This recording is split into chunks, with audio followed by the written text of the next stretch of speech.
ঠিক ৰাজা দখলত শুনিলে নহয় মন্ত্ৰীবৰ সাধাৰণ পূজাই ঠিক দিছে মোক ঠিক দখলত ঠিক চতুর্দিকে শুনো মই ঠিক দখলত ঠিক রাজা দখলত ঠিক রাজা দখলত ঠিক রাজা দখলত নাই এয়া শুনক মন্ত্ৰীবৰ কাণ পাতি শুনক আকাশে কয় বতাহে কয় ঠিক দখলত ঠিক রাজা দখলত ঠিক রাজা দখলত ঠিক রাজা দখলত নাই শান্ত হওক মহাৰাজ আপুনি পুৱাৰে পৰা এতিয়ালৈকে বিনা আহাৰে যাত্ৰা কৰাৰ বাবে হয়তো আপোনাৰ শৰীৰ অসুস্থ হৈ পৰিছে গতিকে বলক মহাৰাজ ঘূৰি যাওঁ আমি ৰাজকাৰেঙলৈ বিশ্ৰামে আনি দিব আপোনাৰ মনৰ শান্তি মহাৰাজ বিশ্ৰামে আনি দিব আপোনাৰ মনৰ শান্তি বিশ্ৰাম শেষ হৈ গ'ল মন্ত্ৰীবৰ মহাৰাজ বিশ্ৰাম কৰি কৰি বিষয়ৰ ভোগ কৰি কৰি সাধাৰণ প্ৰজাক ঠেলি দিছোঁ মই মৃত্যুৰ মুখলৈ নাই নাই এইবাৰ মই হৈছোঁ সতৰ্ক এইবাৰ মই হৈছোঁ সতৰ্ক মন্ত্ৰীবৰ এইবাৰ মই অলয়ৰ ভীষণ মূৰ্তি ধাৰণ কৰি প্ৰথমে বিনয়েৰে সুধিম দেৱেন্দ্ৰক বৃষ্টিপাত কৰিব নাই মোৰ অযোধ্যা ৰাজ্যত যদি নকৰে ইয়াৰ উচিত প্ৰতিকাৰৰ বাবে যাম মই অমৰাৱতীপুৰে মন্ত্ৰীবৰ মোৰ অনুপস্থিত আপুনি ভালদৰে পালিব লাগিব প্ৰজাক গতিকে যাওক মন্ত্ৰীবৰ মোৰ বৰ্তমানত আপুনি ভালদৰে পালিব লাগিব প্ৰজাক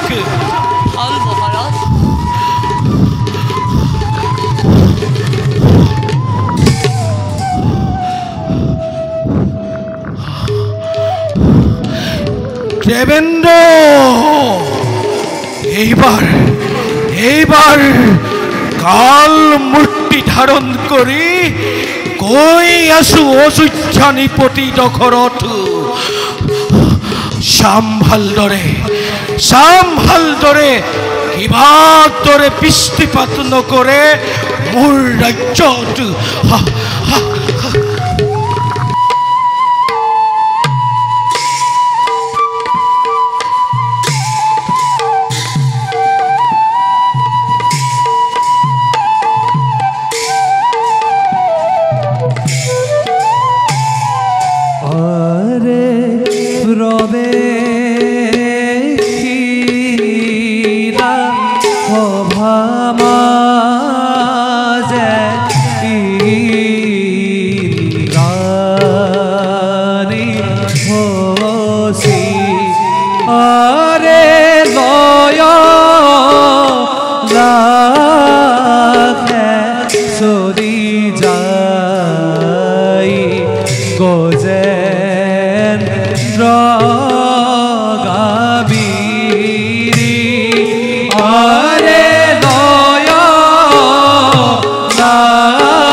কৰ হৰে ৰাম হৰি ৰাম হৰি মুৰাৰি ৰক্ষৰ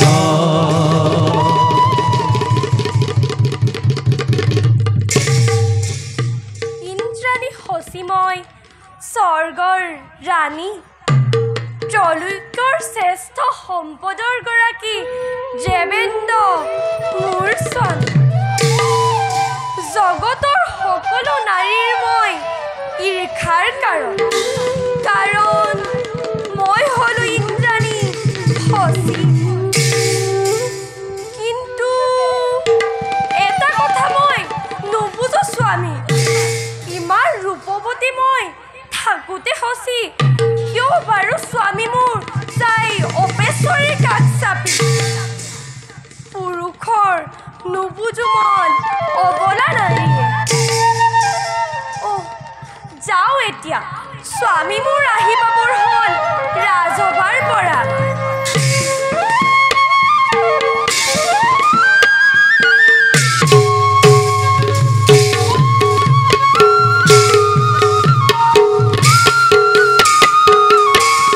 আৰে প্ৰবেশিলা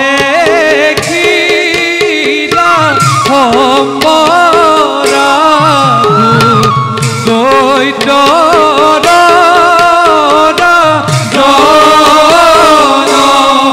আৰে ভঙ্গে চলে তাৰ ভাতৃ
অতি অম্বৰখুৰ দাদা দৈত্যৰ ৰাজসিংহাসনত অধিষ্ঠিত হোৱা দিন ধৰি নাই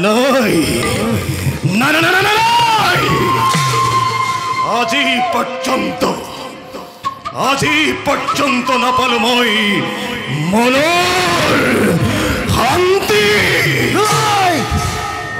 অতিথিৰ নন্দন হো কপতীয়া ইন্দ্ৰই কপত চালনাৰে অমৰাৱতী হস্তগত কৰি দৈত্যক স্বৰ্গসুখৰ পৰা কৰিছে বঞ্চিত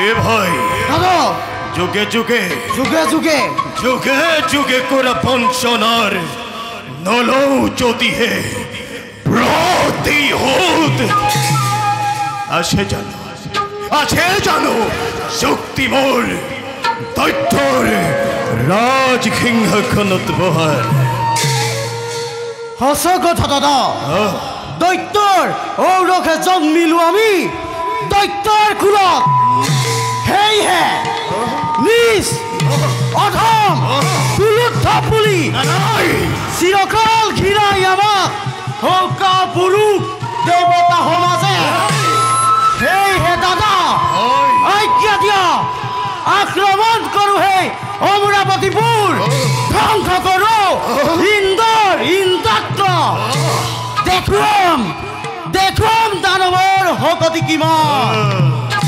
প্রতিহুত ও দাদা প্ৰতিহুতৰ স্পৃহা ৰণত ইস্তামোৰ বাহে গণে গণে হে দাদা ওলা দাদা অমরাবতী করো আক্রমণ ক্ষান্ত হুয়া ভাই এ ভাই বিনা প্রস্তুতিরে করু যদি আমি স্বর্গ রাজ্য আক্রমণ বিপর্যয় মিলিব ভাগ্যত হে যোৱা ভাই প্ৰশিক্ষিত কৰি ৰাখা মোৰ বিপুল বাহিনী ইখন মৰৰ বাবে আৰু ময়ো যাওঁ শিৱ আৰাধনাৰ ক্ষেত্ৰত দুষ্ট কৰি মহাদেৱক কঠোৰ তপস্যাৰে লভিল মনোমত বৰ্ষা আৰু তাৰ পাছত সম্ভালদৰে কিবা দৰে স্বৰ্গপুৰ ৰাখে দেৱেন্দ্ৰই এ ভাই মহাপ্ৰলয়ৰ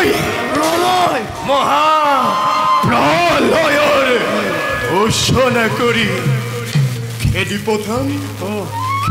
পঠাম দেৱতাক মৰ্তৰ ভিতৰে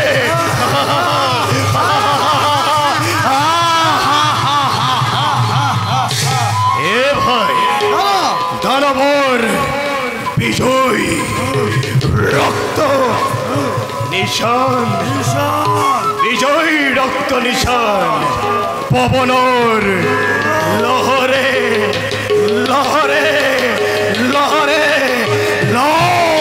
উড়িব আজি অমৰাবতীপুৰে কিন্তু যদি নিদিয়ে শিৱই মনোমত বৰ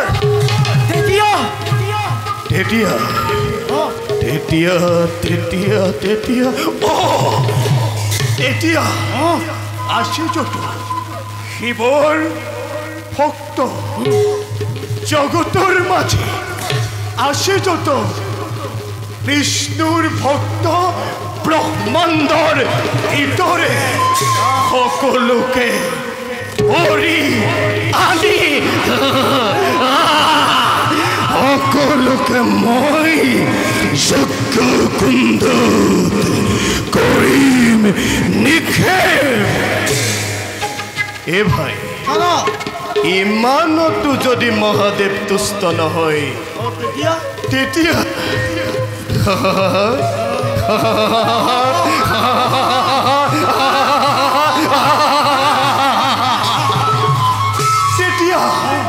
স্বয়ং ব্ৰহ্মা বিষ্ণু শিৱ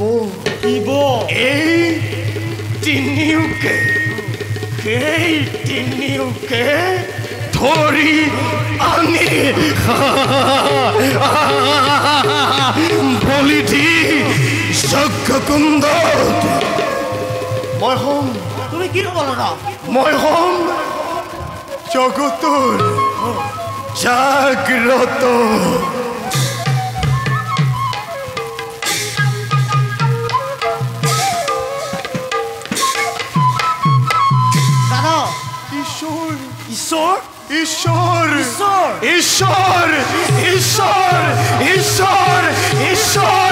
ঈশ্বৰ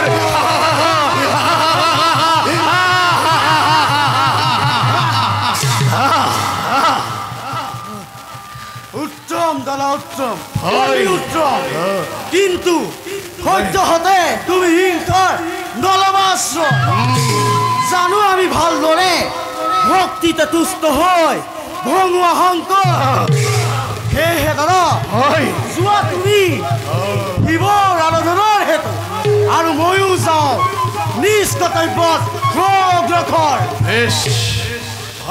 দাদা কালিলৈ প্ৰভাততে যাত্ৰা কৰি মই শিৱ আৰাধনাৰ ক্ষেত্ৰ হৰ হৰ মহাদেৱ হৰ হৰ মহাদেৱ হৰ হৰ মহাদেৱ মহাদেৱ মহাদেৱ মহাদেৱ মহাদেৱ মহাদেৱ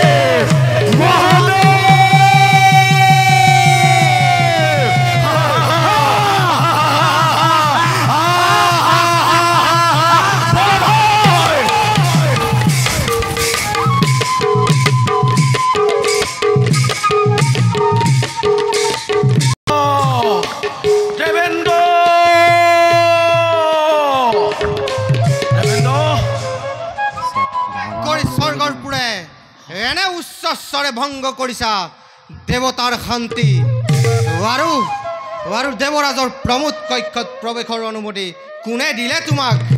আজি উচিত শাস্তি পাবা তুমি এই দিকপালৰ হাতত।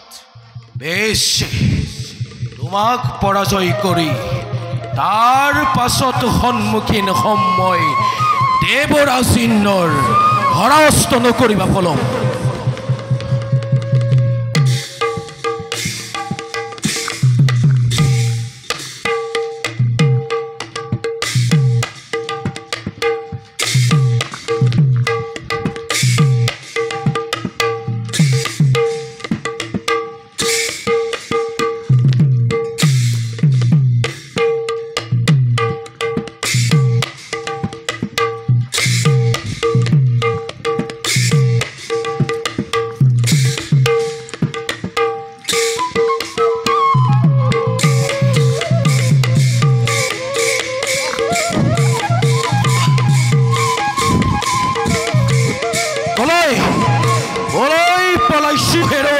দেৱতা সন্মুখতে মুহূৰ্ততেই শব্দভেদী বাণ প্ৰহাৰ কৰি চাৰখাৰ কৰি অমৰাৱতী।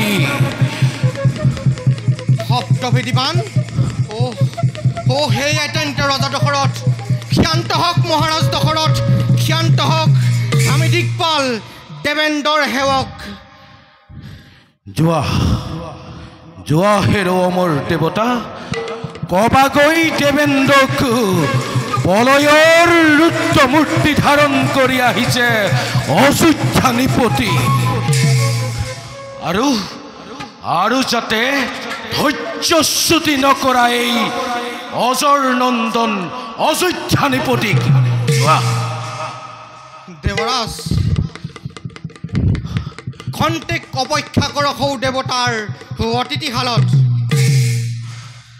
অপেক্ষা কৰিম মাত্ৰ ক্ষণিকৰ বাবে, কিন্তু কবাগৈ দেৱেন্দ্ৰক ধৈৰ্যচ্যুতি নকৰাই যাতে এই ৰাজা দশৰথক।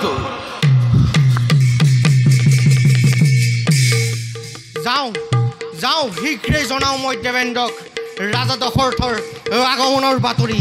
নহ'লে দশৰথ নামৰ এক প্ৰচণ্ড ধুমুহাই স্বৰ্গবোৰ কৰিব ধ্বংস। দেৱৰাজ, দেৱৰাজ, দেৱৰাজ!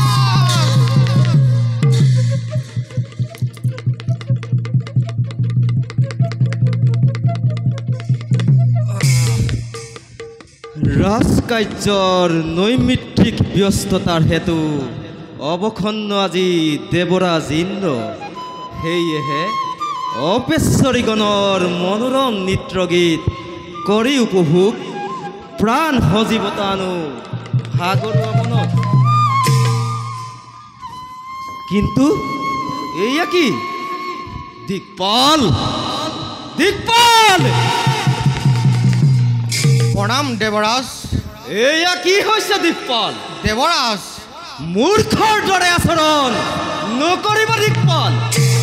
অপৰাহ্ন বেলা হ'ল উপস্থিত, তেনেস্থলত প্ৰমোদ কক্ষত গন্ধৰ্বগণৰ ভাৱে অদ্যপিও নৰ্তকীগণৰ এতিয়াও নাই দেখা দেখি।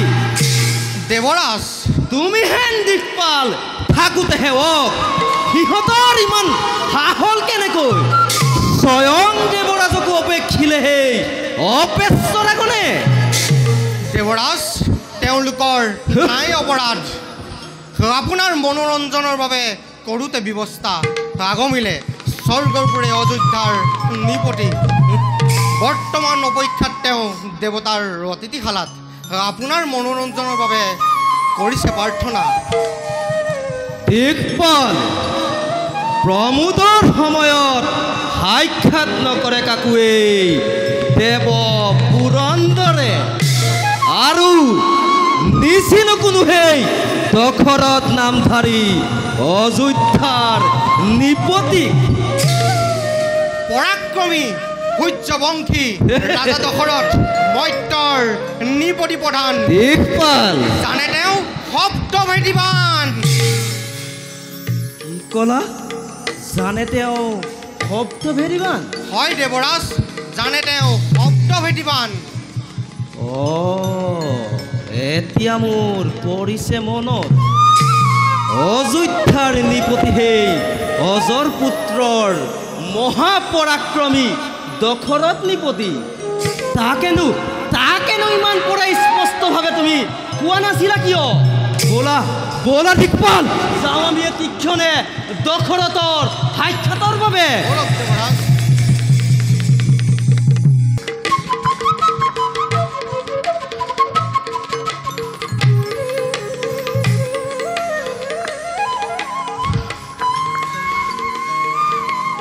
গ্ৰহণ কৰি দেৱতাৰ আতিথ্য অহা নাই দশৰথ দুখ সুখৰ বাবে লাগে মোক ৰাজ্যৰ সঠিক সমাধান।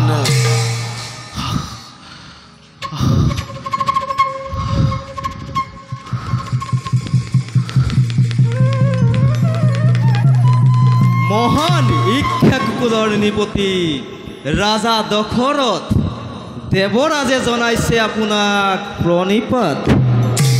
অতি নমস্কাৰ দেৱৰাজে, কৰিব গ্ৰহণ। কওকচোন মৰ্ত্যৰ নিপতি প্ৰধান, এই দেৱেন্দ্ৰই আপোনাক কিদৰে কৰিব সাহায্য? দেৱেন্দ্ৰ সাহায্যৰ হেতু অহা নাই দশৰথ অমৰাৱতীপুৰে। লাগে মোক ৰাজ্যৰ সঠিক সমাধান। কওক দেৱেন্দ্ৰ, কিবা দৰে বৃষ্টিপাত কৰা নাই আপোনাৰ মেঘগণে মোৰ ৰাজ্যত? দেৱেন্দ্ৰ, জলৰ অভাৱত পৰি সাধাৰণ ভজাই ভুঞ্জিছে অশেষিনিকাৰ আৰু দেখান্তৰ হ'বলৈও কৰিছে আৰম্ভ। আনকি পক্ষীগণেও ধিক্কাৰ বচনেৰে ধিক্কাৰ দিছে এই ৰাজা দশৰথক।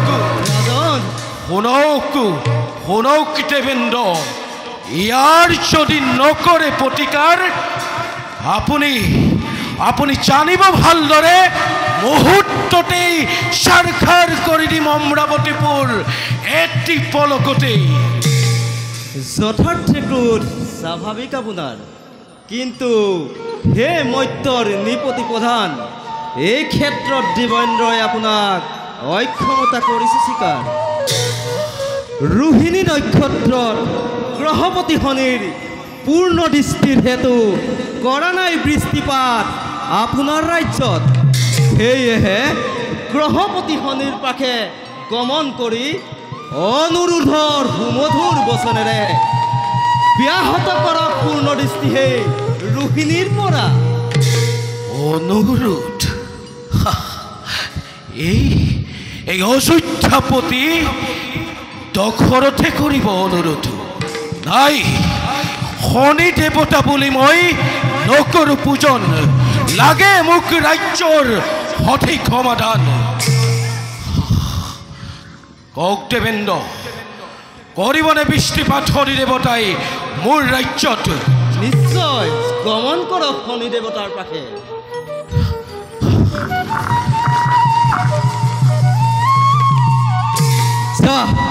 যা হেৰো অহংকাৰী উদ্ধত ৰাজন, গ্ৰহপতি শনিয়ে তোক কৰিব যোগ্য সম্ভাষণ।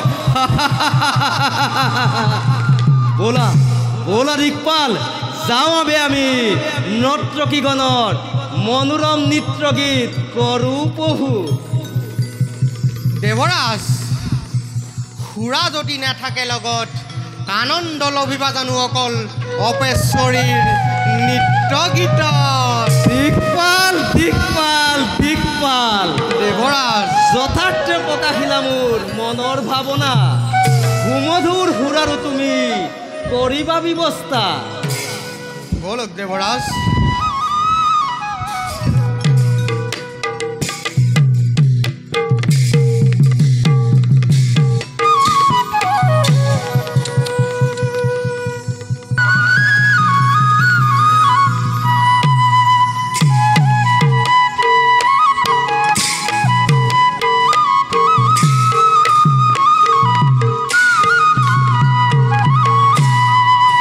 সভাত প্ৰৱেশ কৰে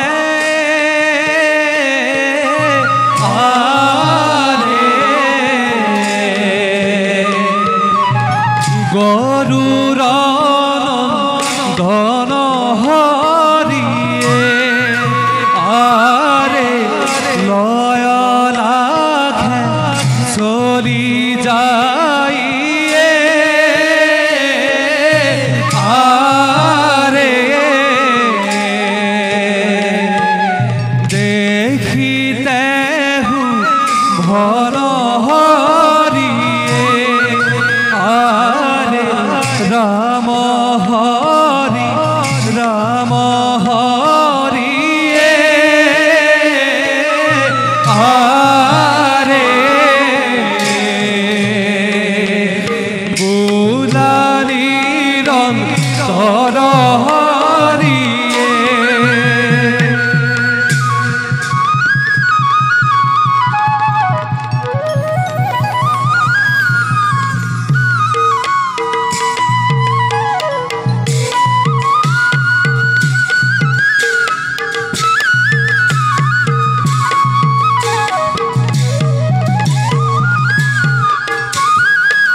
যতেই পৰে এই ভনীৰ উপদেশ তাতে মাৰি মৰক অকাল দুৰ্ভিক্ষ শুনা যায় প্ৰজাৰ কাত আৰ্তনাদ।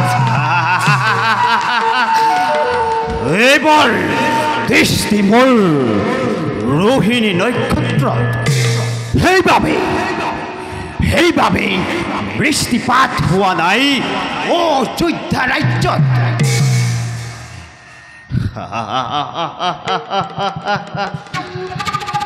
কাৰণ অযোধ্যা নিপতি ৰাজা দশৰথে কৰা নাই কেতিয়াও এই শনিক পূজন। নাজানে ৰাজা দশৰথে, নাজানে এই শনিৰ প্ৰভাৱৰ কথা।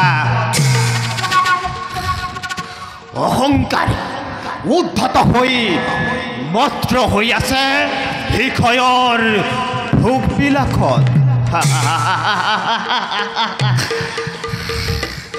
শুন হেৰো জ্ঞাত অভিমানী মদমত্ত ৰাজা দশৰথ, যেই দিনালৈকে তই এই শনিৰ নপঢ়িবি হৰণ, সেই দিনালৈকে বৃষ্টিপাত নহ'ব কদাপিতো তোৰ অযোধ্যা ৰাজ্যত। তোৰ আৰু তোৰ প্ৰজাগণক আৰু যন্ত্ৰণা ভগোৱাম, তেহে তই কৰিবি এই শনিক পূজন। শুন হেৰ মত্যৰ মূৰ্খ মানৱ, বুজি পাবি ভালদৰে এই গ্ৰহপতিৰ মহাত্মা। যতেই দৃষ্টি মোৰ তাতেই প্ৰলয়।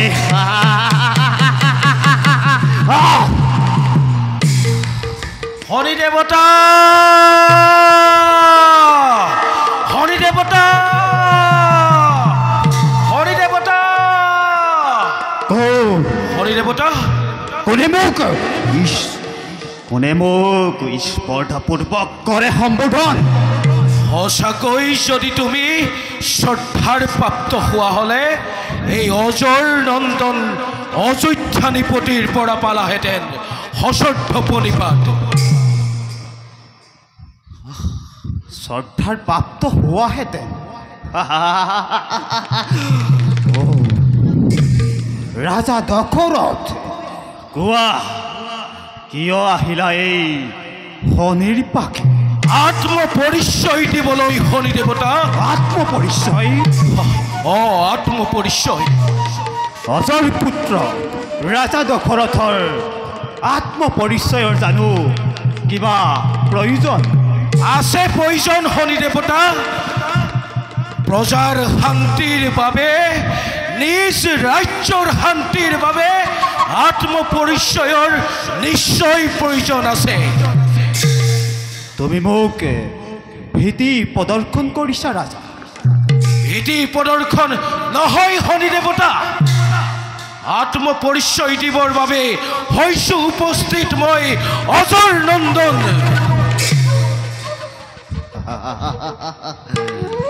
ৰাজা দশৰথ, কোৱা কোৱা কোৱা কোৱা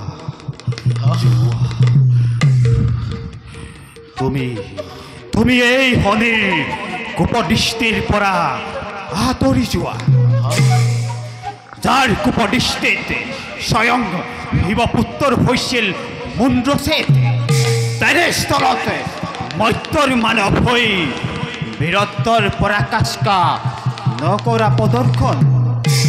যদ্যপিও নাপাওঁ মই প্ৰশ্নৰ সঠিক সমাধান শনি দেৱতা, প্ৰত্যাৱৰ্তন অসম্ভৱ নহয় মোৰ। বেছ তেন্তে ৰাজা দশৰথ, এই গ্ৰহপতি শনিৰ পূৰ্ণ দৃষ্টিত তই জ্বলি পুৰি ভস্ম হ।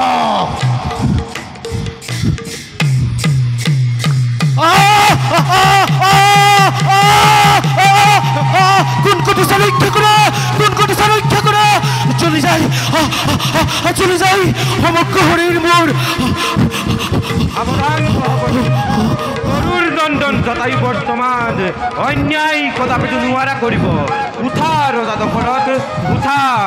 শনিৰ পূৰ্ণ দৃষ্টিময় কৰিলো গ্ৰহণ। উঠা ৰজা দশৰথ, উঠা। জাগা ৰজা দশৰথ, জাগা। উঠা ৰজা দশৰথ, উঠা। নাই,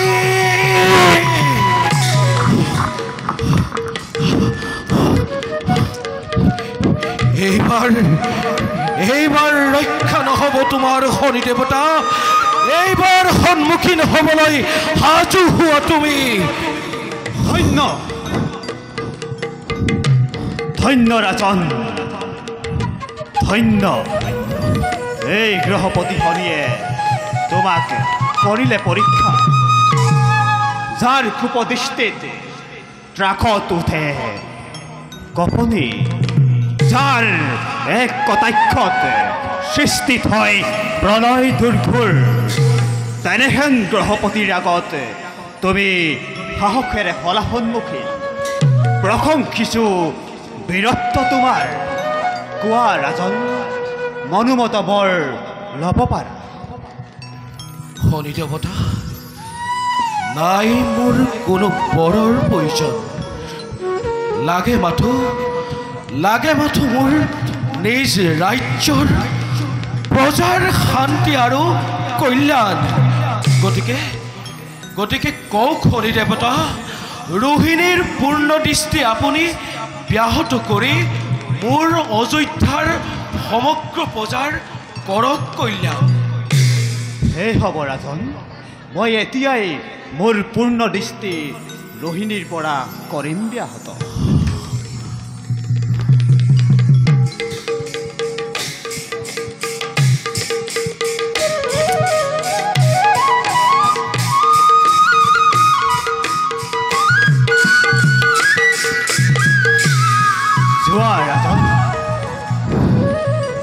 এতিয়াৰ পৰা তোমাৰ ৰাজ্যত মুখলধাৰে হ'ব বৃষ্টিপাত। যাওঁ, এতিয়া মই নিজ কৰ্তব্যত অগ্ৰসৰ।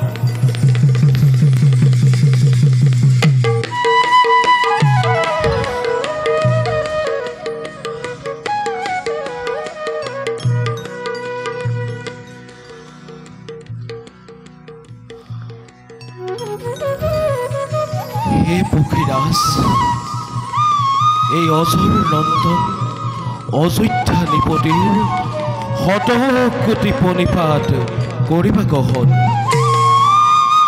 হে পক্ষীৰাজ, ইয়া মোক তোমাৰ সত্য পৰিচয়। সূৰ্যবংশী মহামাৰী ৰজা দশৰথ, পক্ষীৰাজ, ৰাম মোৰ জটায়ু, জটায়ু, জটায়ু গৰুৰ নন্দন, জ্যেষ্ঠ ভাই হামপেটি পক্ষীৰ ৰজা, বিষ্ণু চিন্তি পালি আছে সকলো দিপদা।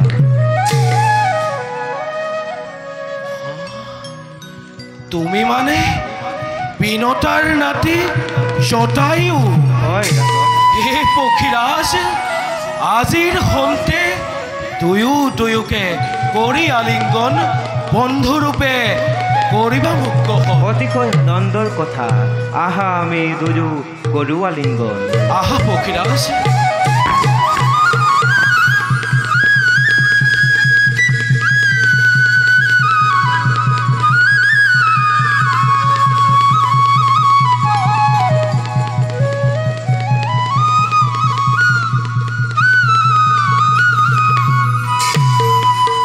বলা পক্ষীৰাজ, বলো।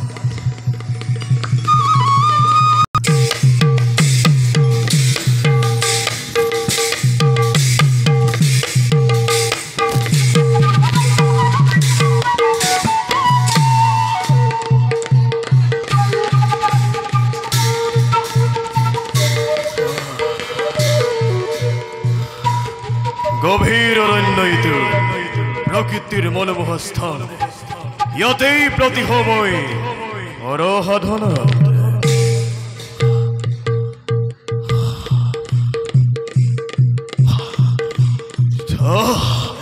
তার আগে আসে মোর কর্তব্য বিখেদ, সুরক্ষিত করিল এই স্থান মায়াবিদ্য বলে।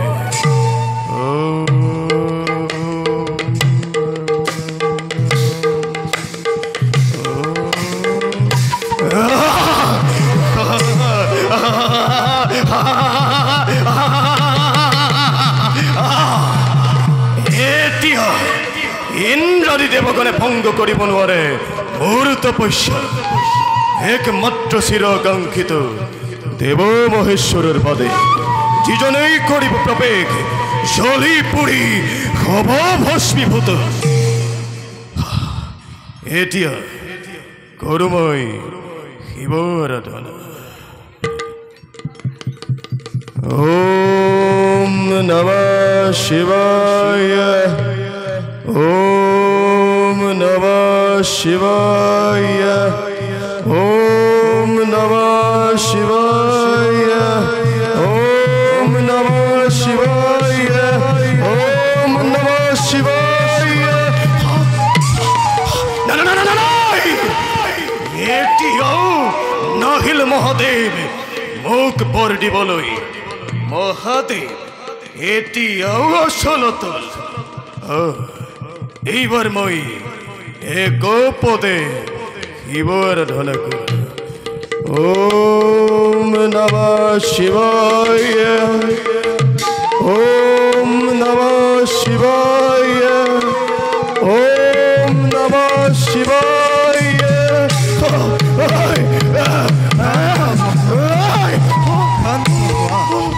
প্ৰভু সন্তুষ্ট আজি ভোলানাথ, তোমাৰ তপস্যা। অধম ভক্তৰ সেৱা কৰিবা গ্ৰহণ। উঠা উঠা ভক্ত। প্ৰভু কোৱা, কিবা হেতু আৰাধিলা মোক? এৰি থৈ সেই কৈলাসৰ শুভ্ৰ শিখৰ প্ৰভু আহিছো তোমাৰ কাষে, এই শিৱ সনাতন। তেন্তে প্ৰভু তুষ্ট যদি ভক্তৰ প্ৰতি অমরত্ব মোক করক প্রদান। যত সহি ধ্রুব মৃত্যু অর্থাৎ অর্থাৎ অর্থাৎ জন্মিলে মরিবই লাগিব। না না না না না প্রভু, অমৰ বৰ কাৰো নহয় প্ৰাপ্তি। প্ৰভু কোৱা ভক্ত প্ৰভু অন্য বৰ তোমাক কি বা প্ৰাপ্তি? অন্নবৰ ও প্ৰভু, তেন্তে দিয়ক মোক এই বৰদান, হওঁ যেন মই লক্ষ্য বিজেতা আৰু তথাস্তু প্ৰভু। হবা তুমি তলুক্যৰ বিজয়। যক্ষ ৰক্ষ দেৱতা দানৱেও নোৱাৰে তোমাক পৰাজিত কৰিব সন্মুখ ৰণত। কিন্তু কিন্তু প্ৰভু কিন্তু ভক্ত হয় যদি তোমাৰ কোনো হৰিৰ ভক্তৰ সৈতে ৰণ, কিন্তু মৃত্যু তোমাৰ অনিবাৰ্য সিজনৰ হাতত। প্ৰভু যোৱা ভক্ত ধৰ্মমতে প্ৰজাগণক কৰা ৰক্ষা। ভাল প্ৰভু। তথাস্তু।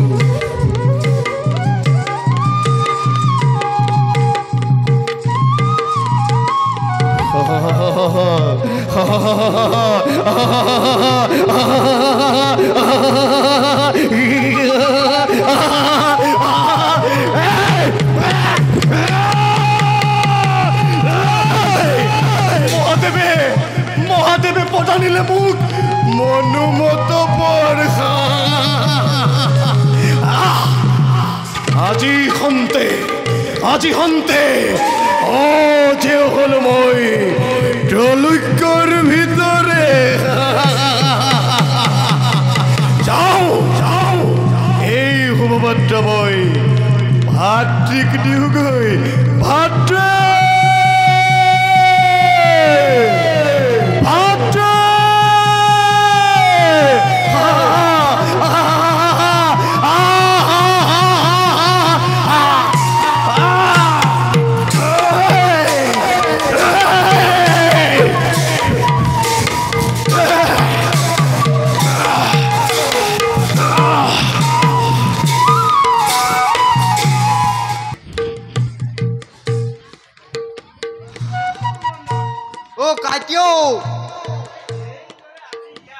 আজি ইয়াত কাইলে তাত আৰু বগৰীৰ দৰে ঘূৰি ফুৰিম বুজিছ। এই কাইটিও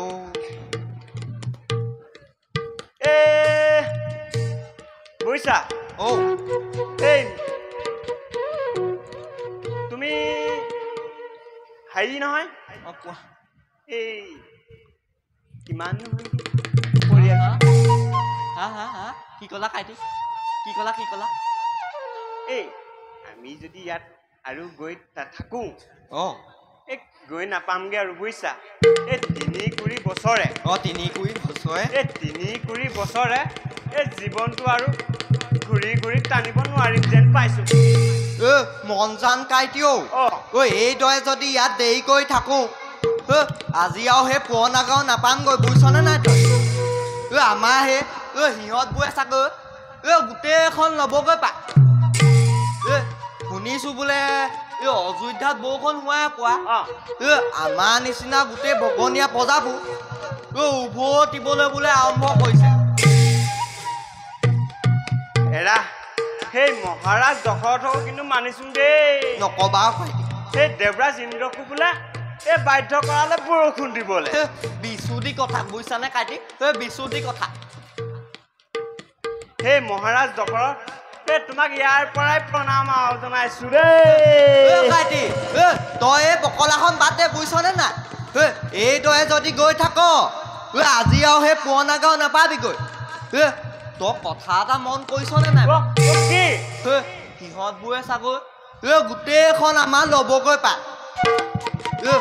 অযোধ্যাত বৰষুণ হোৱাই পোৱা বোলে গোটেই ৰাজ্যখন আগৰ দৰে হৈছে মইছে উপচি পৰিছে। এইদৰে যদি ইয়াত দেৰি কৰি থাকোঁ পিছতহে হাবি ভাঙি খেতি মাটি মুকলি কৰিব লাগিব। আৰু সেই কাইটি তইতো জানোৱে মোৰ পৰিয়ালৰ কথা জানো তোন পাতি ধাৰিয়াই দুধাৰিকৈ পেল পেলকৈ এসোপামান ল'ৰা ছোৱালী জন্ম দি এতিয়া খাৰলি খাই ফুৰিবি কাইটিও কথা এষাৰ আছে তই জাননে নাই বাৰু কি খালে বোলে শিঙিকে হাঁহে তোৰো কম নহয় দেচোন দুটা মানুহে কম দুদিন লৈ দিয়া এইটো আকৌ কি সমান সমান কৰি দিম কাইটিও শুভ কামনা থাকিল তোমালৈ দিয়া বাৰু ব'লা ব'লা কৰিলে বৰ জঞ্জাল হ'ব বুজিছা তাকেও কাইটিও সোনকালে ব'লা মই মানুহজনী মুখখন ব'লা ব'লা ইমান দিনে যে চাবলৈ পোৱা নাই বৰ আগ্ৰহে যাম ব'লা ব'লা ব'লা তুমি আগত ব'লাচোন যাওঁ দেই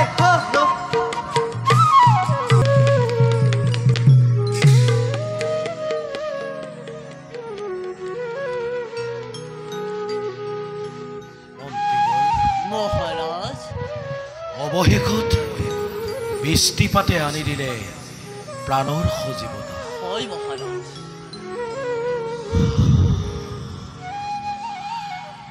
মন্ত্ৰীবৰ মহাৰাজ নিজ ৰাজ্যৰ কৰ্মত ব্যস্ত হৈ মই অতিকৈ বিৰক্ত হৈ পৰিছোঁ সেয়েহে মন্ত্ৰীবৰ মহাৰাজ মনত মোৰ জাগিছে মৃগয়াৰ হেতু মন্ত্ৰীবৰ গতিকে ভাবিছোঁ কালিলৈ প্ৰত্যুহতে যাত্ৰা কৰিম মই মৃগয়াৰ হেতু মহাৰাজ আজি অযোধ্যাৰে সকলো প্ৰজাৰে গৃহে গৃহে শুনো কেৱল আপোনাৰে গুণানুকীৰ্তন আৰু মহাৰাজ এই প্ৰজাৰ সমূহৰ হৈ এই মন্ত্ৰী সুমন্তই আপোনাক শতবাৰ জনাইছো প্ৰণিপাত মন্ত্ৰীবৰ মহাৰাজ এয়া মই নিজ কৰ্তব্যহে কৰিছোঁ পালন মহাৰাজ ৰজাৰ কৰ্তব্য নহয় জানো সাধাৰণ প্ৰজাক অন্ন বস্ত্ৰ আৰু সকলোৰ ফালৰ পৰাই ৰক্ষা কৰা সেই কাৰ্যহে মন্ত্ৰীবৰ মই কৰিছোঁ গতিকে মন্ত্ৰীবৰ মহাৰাজ মই কাইলৈ প্ৰত্যুহতে যাত্ৰা কৰিম মৃগয়াৰ হেতু ভাল মহাৰাজ মোৰ অবৰ্তমানত আপুনিয়েই ভালদৰে পালিব লাগিব প্ৰজা মহাৰাজ বলক মহাৰাজ যাওঁ আমি নিজ কৰ্তব্যতে সমগ্ৰ বলক মন্ত্ৰীবৰ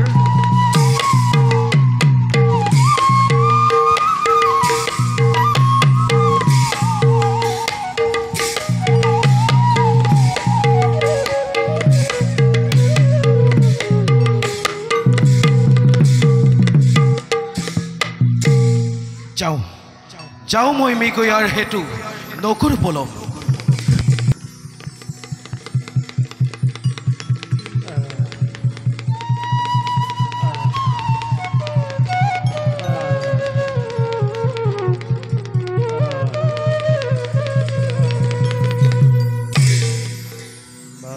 সিন্ধু তই আৰু আমাৰ বাবে কিমান কষ্ট কৰিবি বাচা কিমান কষ্ট কৰিবি হে প্ৰভু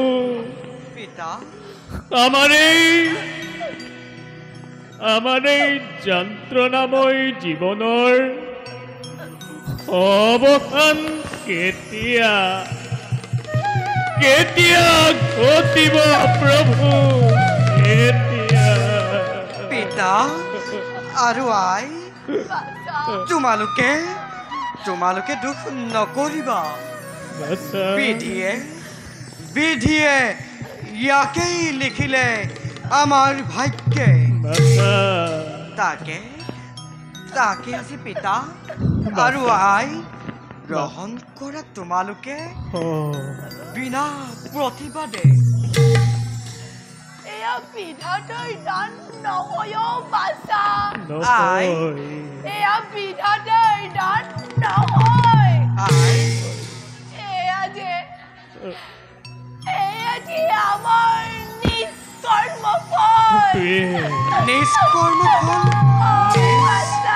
কৰ্মফল নুবুজিলো আই ব্যক্তই কৰি দূৰ কৰক মোৰ মনৰ সন্দেহ তেন্তে শুন বাছা পিতা এয়া বহু দিনৰ আগৰ কথা পিতা আৰু তই তেতিয়া স্থিত হৈছ মোৰ গৰ্ভত আই মহামুনি ত্ৰিজেতা আহিছিল আমাৰ আশ্ৰমে পিতা তোৰ আই আৰু মই আই আৰু তুমি তোৰ আই আৰু মই জানিছিলো ভালদৰে তেওঁ মহিমাৰ কথা পিতা এইহে গৈছিলো দুয়ো পিতা চৰণ সেৱাৰ উদ্দেশ্যে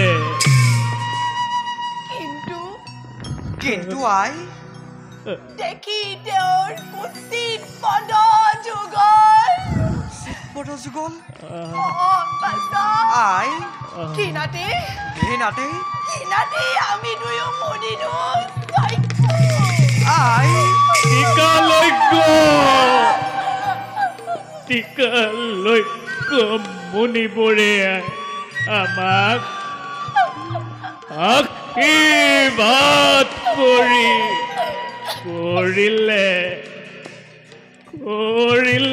প্ৰচাৰ আৰু আই মুনিৰ প্ৰস্থানৰ লগে লগে আই আমাৰ তোমালোকৰ দৃষ্টিভংগীও আমাৰ পৰা কৰিলে প্ৰচাৰ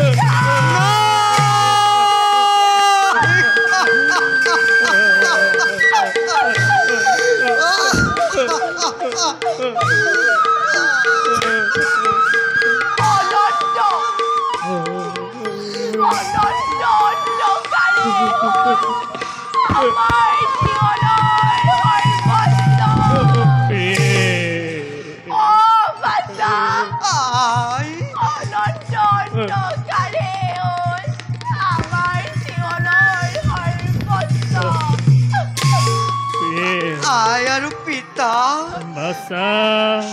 মৰণ কৰাই সেই অতীতৰ কৰুণ কাহিনী নজলাবা আৰু ভোকৰ ৰগনি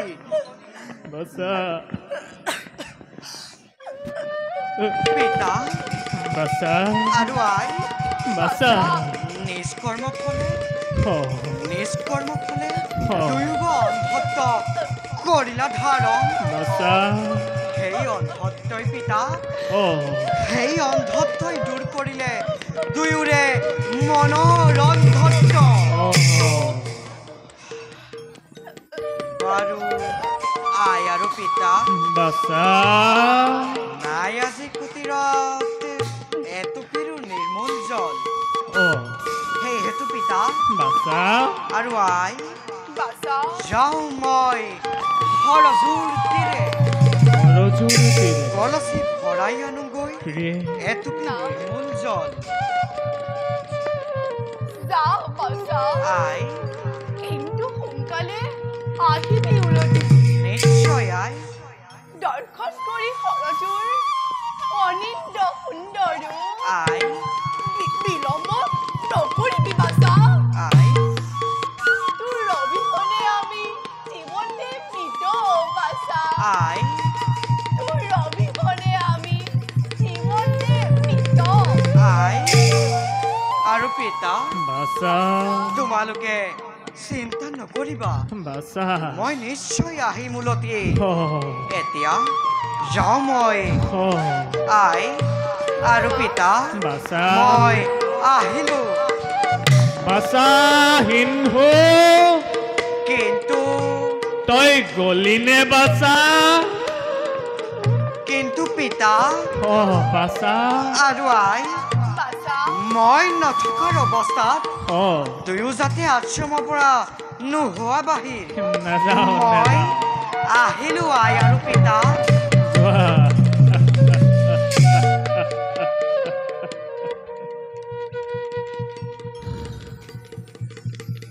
প্ৰিয়ে না প্ৰিয়ে না মন কৰিলানে তুমি কি না দিনক দিনে আমাৰ বাচা কিমান ডাঙৰ হৈ আহিল না কিমান জ্ঞানী হৈ উঠিল তাৰ মুখত জ্ঞান গৰ্ভ কথা শুনি কেতিয়াবা মই নিজেই বিস্মিত হৈ যাওঁ ময়ো হওঁ না তেতিয়া কেনে লাগে জানা প্ৰিয় কেনে লাগে আপোনাৰ না ই যে আমাৰ পুত্ৰ নহয় কোনোবা আপগ্ৰস্ত স্বৰ্গৰ দেৱতা মৰ্ত্যত কটাইছে সিদিন অভিশাপ মোচনৰ হেতু নহয় না আৰু কেতিয়াবা কেনে লাগে জানা প্ৰিয়ে কেনে লাগে আপোনাৰ সি যে প্ৰিয়ে তোমাক প্ৰিয়ে তোমাক আৰু মোক প্ৰিয়ে তোমাক আৰু মোক এৰি গুচি যাব চিৰৰ দিনৰ বাবে আপন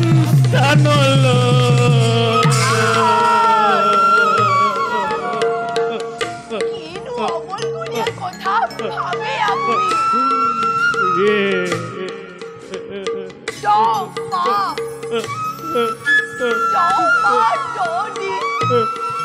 চাকই গৰ্বত কৰিছো ধাৰণ নিজ পক্ষৰ অভিতৰে চাকই কৰিলো চাকৰ দিশত সি বাৰু আমাক এৰি কলৈ যাব নাই বাৰু আমাক এৰি কলৈ যাব নাযায় এনে কথা কৈ মনো কষ্ট নিদিব না নিদো প্ৰিয়ে নিদো এনে কথা কৈ মনো কষ্ট নিদিব নিদো প্ৰিয়ে বলক প্ৰিয়ে বলক না প্ৰিয়ে আমি এতিয়া কুটিৰলৈ যাওঁ বলা প্ৰিয়ে কুটিৰতে গৈ আমি অন্তে কৰোঁগৈ বিশ্ৰাম বলক না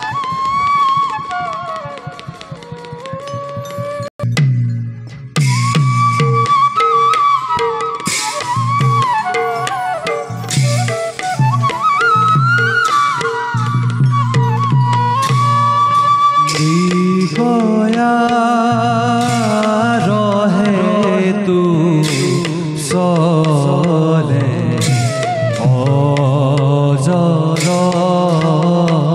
नंदन दशरथ नामे जाप जाने हर भजन दशरथ नामे जाप जाने हर भजन जाने हर भजन मृगया रहे तू सले अजर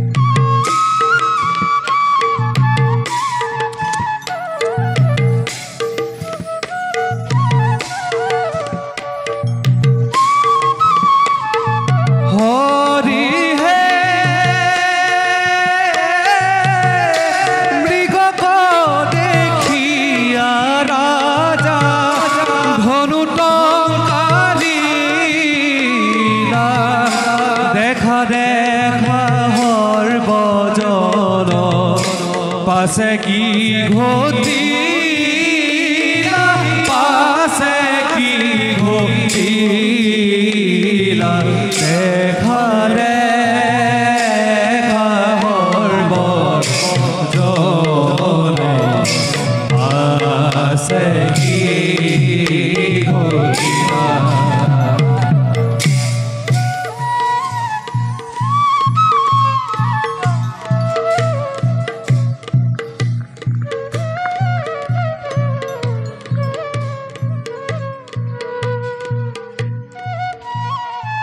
মৃগয়াৰ সন্ধান কৰি কৰি উপস্থিত হলো মই সৰজু তীৰৰ ঘন ঘোৰ অৰণ্যৰ মাজত।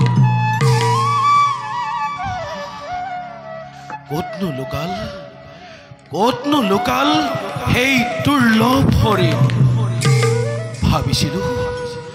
ভাবিছিলো জীৱন্তে ধৰি অৰ্পণ কৰিম তিনিও মহিষীক।